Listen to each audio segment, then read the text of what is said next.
आप सभी ने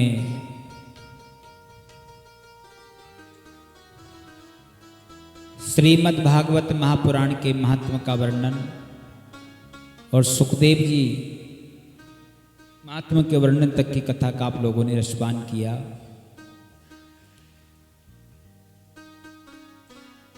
भागवत कथा में हम लोग प्रवेश करते हैं। वेद व्यास जी महाराज ने जितने भी पुराण लिखे,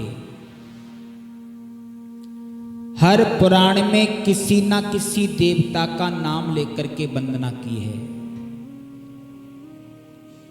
शिव महापुराण में भोलेनाथ की वंदना, देवी भागवत में माता जी की वंदना, गरुड़ पुराण में गरुड़ जी की वंदना। पर श्रीमद् भागवत महापुराण एक ऐसा पुराण है जिसमें किसी देवता का नाम लेकर के वंदना नहीं की है। वंदना तो की है पर किसी का नाम लेकर के वंदना नहीं गाई। हो सकता है वेद व्यास जी ने सोचा होगा अगर मैं भागवत में राम की वंदना करता हूं तो राम जी को जो चाहने वाले भक्त हैं इस ग्रंथ को अपना समझेंगे, और मैं कृष्ण की उपासना करता हूं तो कृष्ण प्रेमी भक्त इस ग्रंथ को अपना समझेंगे। इसलिए उन्होंने किसी का नाम लेकर के वंदना नहीं गाई। वंदना गाई तो किसकी गाई?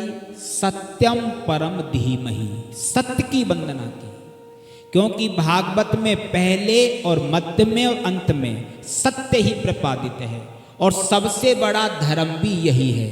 गोस्वामी तुलसीदास जी महाराज ने मानस में वर्णन किया है, धर्मे ना दूसरे सत्य समाना, धर्मे ना दूसरे सत्य समाना, धर्म ना दूसरे सत्य समाना, धर्म न दूसरे सत्य समाना, धर्म ना दूसरे सत्य समाना, धर्म न दूसरे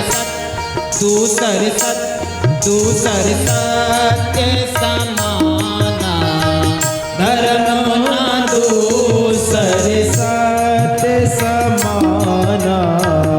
आगम निगम पुराणे बखाना, आगम निगम पुराण बखाना, धर्म न दूसरे सत्य समाना, धर्म न दूसरे सत्य समाना, धर्म न दूसरे सत्य समाना, धर्म न दूसरे सत्य समाना, धर्म न दूसरे सत्य समाना, धर्म न दूसरे सत्य समाना।